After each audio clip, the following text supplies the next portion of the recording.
Hello friends, एक बार फिर से स्वागत है आपका हमारे चैनल अनलिमिटेड स्टोरी पर।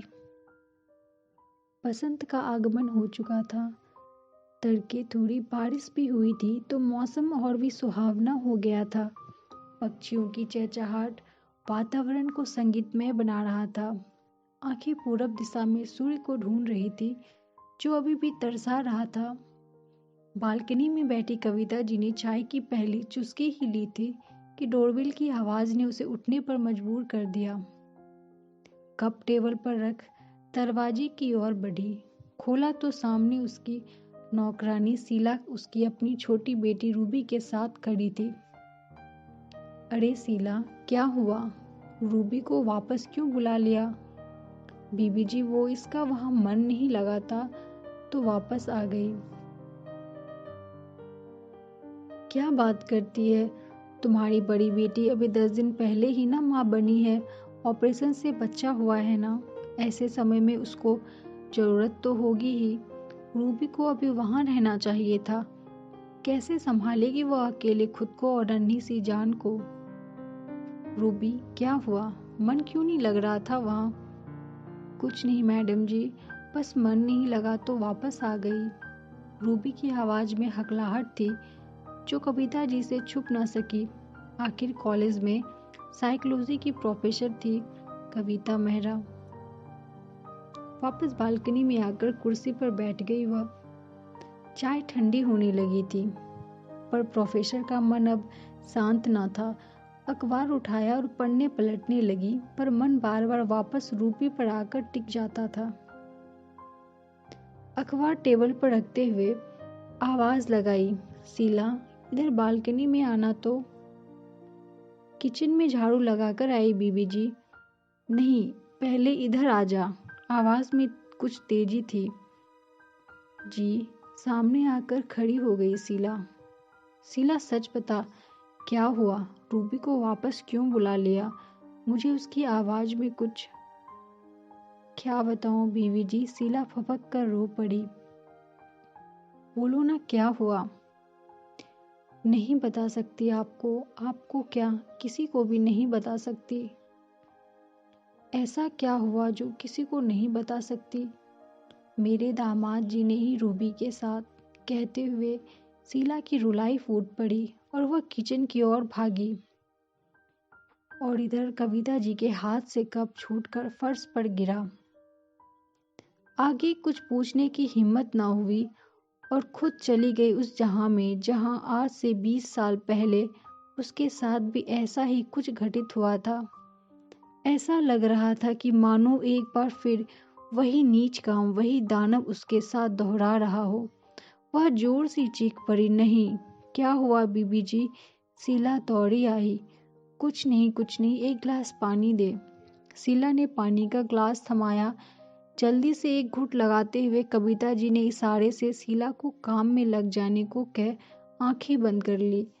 बंद आंखों का दायरा बहुत विस्तृत होता है। वे पीछे, बहुत पीछे और उससे भी पीछे देख लेती है। ऐसा लग रहा था मानो ठहरे हुए तालाब में किसी ने एक बड़ा सा पत्थर फेंक दिया हो और पानी में हलचल एक बार फिर शुरू हो गई हो। आखिर कोई भूल भी कैसे सकता है? कभी नहीं भूलने वाली रात थी वह। 3 बहन और एक भाई में सबसे छोटी थी वह। सबसे सुंदर और सबसे समझदार। मुंह से कोई काम कहता उससे पहले कर देने वाली थी कविता। साथ ही पढ़ने में सबसे तेज। अपनी क्लास में हमेशा फर्स्ट आती थी। पापा सरकारी स्कूल में चपरासी थे पर बच्चों की पढ़ाई में कोई कसर बाकी नहीं रखी थी। 9वीं पास कर वह 10वीं में गई ही थी। बड़ी दीदी को बाबू होने वाला है। साल भर पहले ही उसकी शादी हुई थी। इस खुशखबरी ने घर को और खुशहाल बना दिया था। यह सोच सोच कर तीनों भाई बहन बहुत खुश हो रहे थे और झगड़ते भी थे। भाई कहता था कि मैं मामा बनने वाला हूँ तो दोनों बहनें कहती, नहीं, मैं मौसी बनने वाली हूँ। कभी कभार तो माँ को आकर झगड़े सुलझाने पड़ते थे। अधिक दिनों तक प्रतीक्षा नहीं करनी पड़ी। जैसे ही समाचार मिला दीदी को बाबू हुआ। पापा ने तुरंत एक गाड़ी रिजर्व की और सब लोग निकल पड़े। घर से करीब 100 किलोमीटर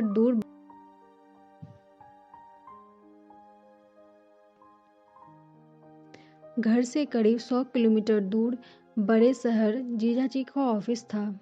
ऑफिस के करीब ही किराए का मकान मिल गया था। रास्ते भर तीनों भाई बहन बच्चे के लिए नाम चुनते रहे। कोई कहता सोनू तो कोई बिट्टू, कोई सनी तो कोई राहुल। कब पहुंच गए दीदी के पास हॉस्पिटल, रास्ते का पता ही नहीं चला। जीजाजी के घर से उनकी माँ के अलावा कोई और नहीं आया था। हॉस्पिटल से घर और घर से हॉस्पिटल में 6 दिन कैसे बीत गए पता ही न चला। तीनों भाई बहन बच्चे को गोद लेने को बेचैन रहते थे, पर माँ किसी को हाथ लगाने नहीं देती थी। कहती थी कम से कम 15-20 दिन रुक जाओ, देखती नहीं बच्चा कितना कमजोर है। आज दीदी हॉस्पिटल से डिस्चार्ज होकर घर आ रही थी और आज ही रात में बच्चे का प्रथम संस्कार छठी भी था। इस उपलक्ष्य में जीजाजी ने एक छोटी सी पार्टी दी थी। अधिक तो नहीं, 20-22 लोग जरूर आए थे। छठी के अगले दिन जब सब लोग जाने की तैयारी करने लगे तो दीदी के सास ने माँ का हाथ पकड़ लिया। बहू का ऑपरेशन से बच्चा हुआ है और डॉक्टर ने कम से कम 3 महीने रेस्ट को कहा है। मेरी तबीयत भी ठीक नहीं रहती। आजकल बाई तो मिल जाती है पर सही से काम कहाँ करती है। आप हम पर एक उपकार कीजिए, कृपया कविता को यही छोड़ दीजिए। माँ ने मेरी ओर देखा। मन तो मेरा रुकने का नहीं था, पर बाबू का प्यारा चेहरा देखकर मैं तैयार हो गई। मुझे छोड़ सब वापस घर को लौट आए। घर में अधिक काम न था। सब काम फटाफट निपटाकर मैं बाबू के साथ खेलती रहती। सोते समय उसकी मुस्कान देखने का आनंद कुछ अलग ही था। उसकी कोमल उंगलियों को छूने में शुरू में डर लगता था, पर छूने की कोशिश जरूर करती थी। उसके रोने की आवाज़ से मैं घबरा जाती थी तो दीदी की सास प्यार से मुझे समझाती। 2 कमरे का फ्लैट था। एक कमरे में दीदी, जियाजी और बाबू, तो दूसरे कमरे में मैं और दीदी की सास। हफ्ता कैसे बीत गया पता ही ना चला। फिर आई वो काली रात। एक बार फिर से रोआं सिहर उठा। उस रात पड़ोस में शादी थी। दीदी की सास उसी में गई हुई थी। रात के 12-1 बज रहे होंगे। नींद मेरे बुलाने से आने से मना कर रही थी। मैं करवटें बदलते हुए नींद की प्रतीक्षा कर रही थी। तभी मेरे शरीर पर सरसराहट सी महसूस हुई। मुझे लगा कि शायद मैं कोई बुरा सपना देख रही हूँ, पर यह सपना नहीं था। सरसराहट अब गिरफ्त में बदलने लगी थी। मैं डर के मारे पसीने से नहा उठी और चीखी, कौन है, कौन है? मैं हूँ कविता।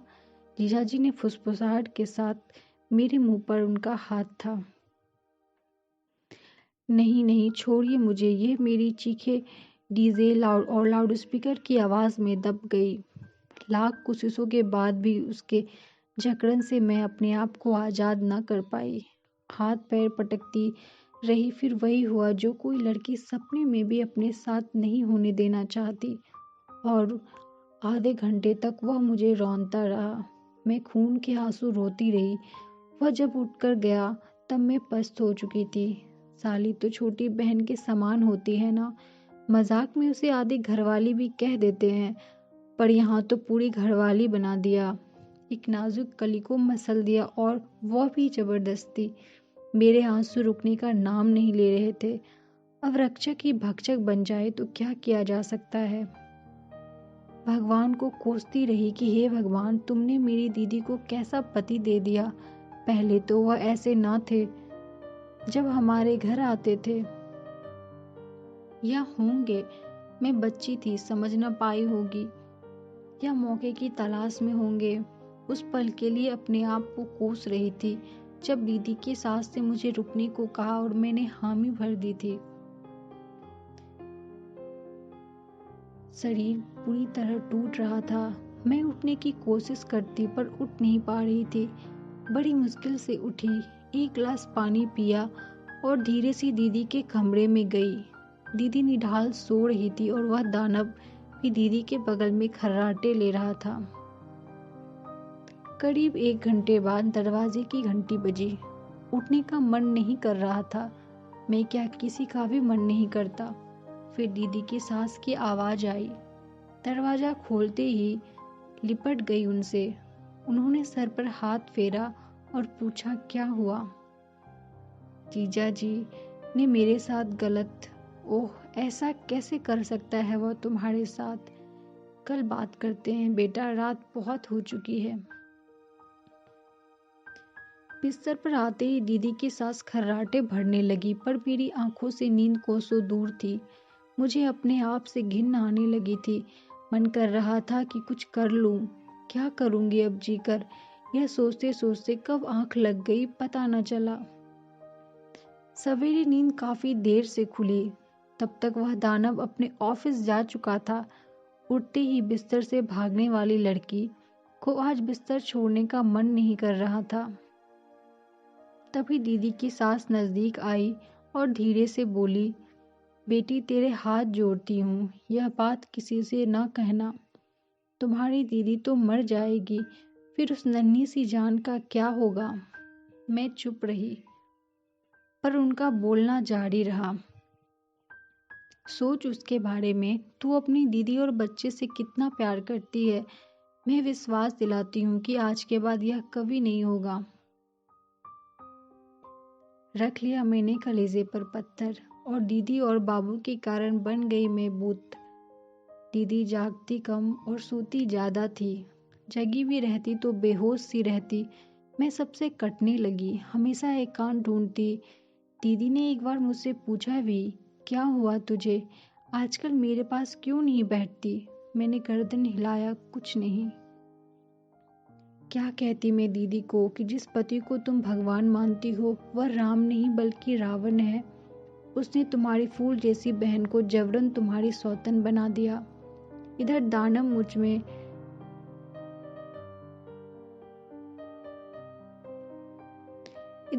मुझसे आंखें चुराता, खूब सवेरे निकल जाता और ऑफिस से आता भी देर से। इस घटना के बाद दीदी की सास मुझसे बहुत ज़्यादा प्यार जताने लगी। बहुत मना करने के बाद भी एक दिन ज़बरदस्ती बाजार ले गई, कुछ कपड़े और गहने खरीद दिए। मैं मना करती रही, पर उसने एक न सुनी। बोली, तू मेरी बेटी है। तुरंत मन हुआ कि कुछ पूछ लूं, क्या आपकी बेटी के साथ भी आपके बेटे ने यह काम किया था क्या? वह चुप रही। कहते हैं ना कि जब बाघ के मुंह में मांडव का खून लग जाता है तो वह नरभक्षी हो जाता है। वह बस मौके की तलाश में रहता है। दिन पहाड़ की तरह लगता था और रात में नींद कोसों दूर रहती। भूल नहीं पा रही थी उस दिन को। कोई भला भूल भी कैसे सकता है? एक दिन काफी देर से उठते ही फिर शरीर बुरी तरह टूट रहा था। बुखार तो नहीं था, फिर शरीर क्यों टूट रहा था? सोचा बाथरूम जाकर सबसे पहले नहा लेती हूँ। बाथरूम में जैसे कपड़े उतारे तो मेरे होश ही उड़ गए। अंडरगारमेंट्स उल्टा पहना हुआ था मैं धम से वहीं बैठ गई। समझने में पल भर न लगा कि दानव ने अब मायावी रूप धारण कर मुझे छला। फिर याद आया कि रात में सोते समय दूध का ग्लास, कहीं उसमें तो कुछ नहीं मिला। नहीं, दीदी की सास ऐसे कैसे कर सकती है? दूसरे मन ने कहा, क्यों नहीं कर सकती ऐसा? उसने नहीं तो उसके शैतान बेटे ने मिलाया होगा। बाथरूम में झरने के पानी से अधिक मेरे आंसू बह रहे थे। मेरे साथ ही ऐसा क्यों? पूरे शरीर को रगड़ रगड़ कर उस दानव की गंदगी धोना चाह रही थी, पर उसने तो मानो मेरी आत्मा को ही मैला कर दिया था। नहाकर कपड़े पहनते ही मैंने कुछ निश्चय किया। अब नहीं, अब बिल्कुल नहीं। अपनी आत्मा को मारकर मैं जिंदा नहीं रह सकती। कमरे में पहुंची तो दीदी की सास कोई भजन गुनगुना रही थी। आज रात फिर आपके बेटे ने मेरे साथ वही गंदा काम किया। लगभग चीखते हुए मैंने कहा।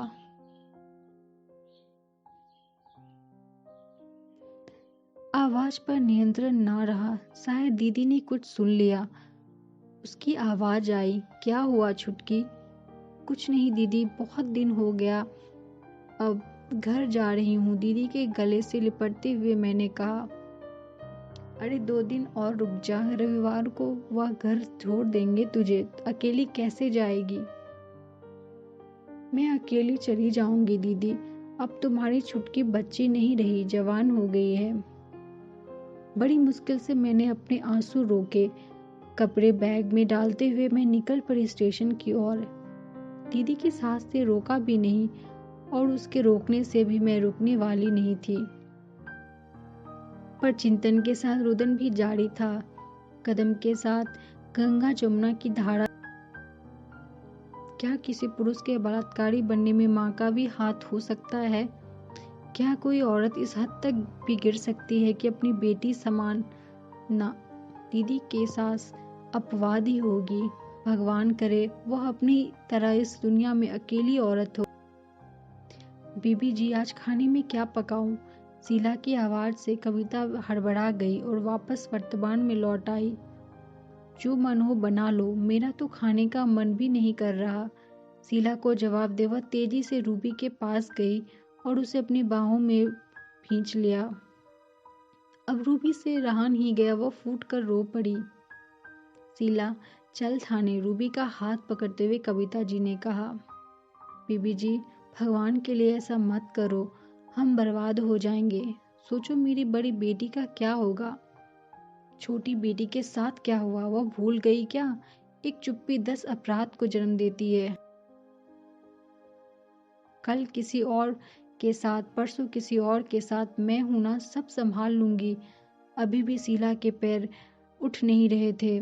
तू नहीं चलेगी थाने तो मैं रूबी को लेकर अकेली ही चली जाऊंगी। आज से वह मेरी बेटी है। जब तक उस दानव को सजा नहीं दिला देती तब तक मैं चैन से नहीं बैठूंगी। कहते हुए कविता जी के कदम दरवाजे की ओर बढ़ चले।